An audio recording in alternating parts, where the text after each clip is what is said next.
TikTok থেকে প্রেম, এরপর চীনের যুবকের সঙ্গে বাংলাদেশি তরুণীর বিয়ে। এ নিয়ে রীতিমতো শোরগোল পড়ে গেছে মাদারীপুর জুড়ে।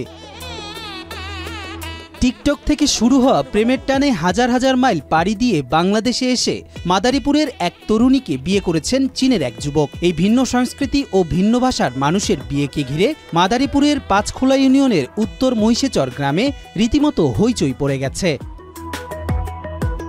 জানা গেছে, মাদারীপুর সরকারি মহিলা কলেজের অনার্স প্রথম বর্ষের ছাত্রী সুমাইয়া আক্তারের সঙ্গে 4 মাস আগে টিকটকে পরিচয় হয় চীনের যুবক সিতিয়ানজির।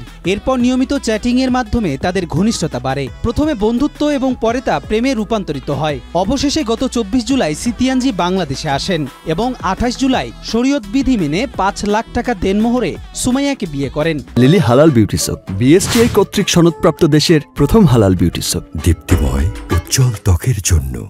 এই বিয়ের খবর ছড়িয়ে পড়তেই সুমাইয়ার বাড়িতে প্রতিবেশী ও উৎসুক জনতার ভিড় লেগে যায়। স্থানীয়রা এই ঘটনায় বেশ আনন্দিত বলে জানিয়েছেন। হযরত শাহজালাল আন্তর্জাতিক বিমানবন্দরে নামার পরদিন তাকে সুমাইয়ার বাড়িতে নিয়ে আসা হয়। ভাষা, দেশ এবং সংস্কৃতি ভিন্ন হওয়া সত্ত্বেও ভালোবাসার টানে তারা বিয়েতে আবদ্ধ হয়। সুমাইয়ার পরিবারও খুশি। তারা নবদম্পতির জন্য সবার কাছে দোয়া চেয়েছেন।